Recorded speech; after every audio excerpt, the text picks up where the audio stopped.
Lep dober dan, lep pozdrav vsem skupaj.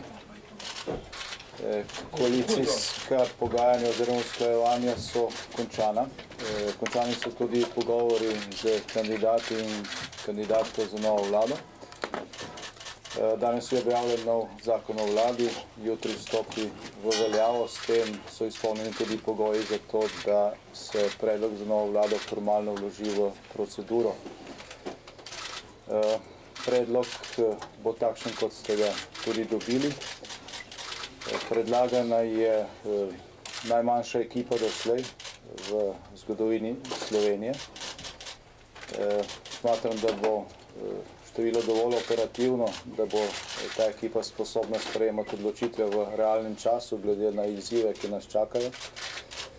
Kot vidite, imajo vse stranke koalicije v tej ekipi realno težo. Vsaka ima vsaj 2 mesti v vladi, kar pomeni, da imajo ali pa da imamo vsi realno odgovornost tako za uspehe in rezultate te vlade, kot tudi obratno.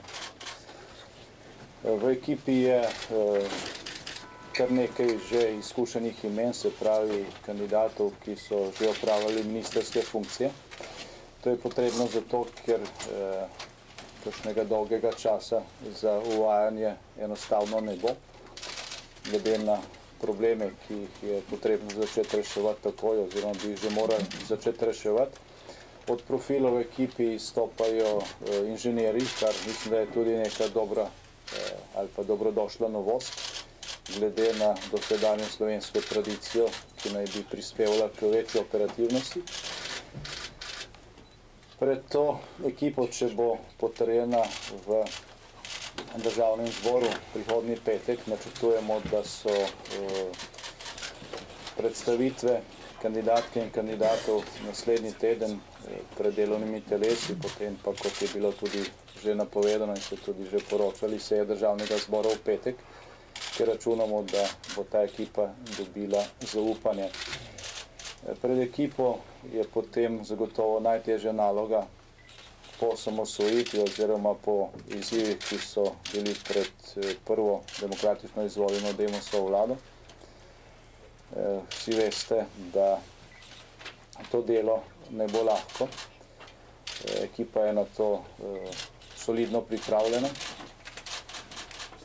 Gre za ekipo, ki sledi temeljnemu namenu koalicije, ki je podpisala koalicijsko pogodbo, v kateri je določila zelo konkretne, merljive in tudi seveda na vaše veselje zelo preverljive cilje.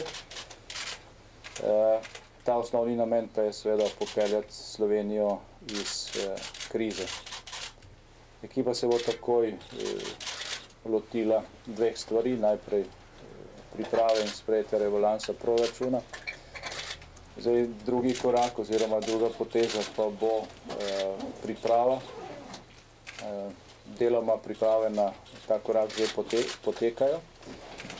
Predloga novega socialnega sporazuma, s katerim želimo v socialnem dialogu začrtati pot Slovenije iz krize, se dogovoriti tudi o porazdelitvi bremen in seveda začrtati tudi pot čim hitrejše vrnitve k normalnemu razvoju.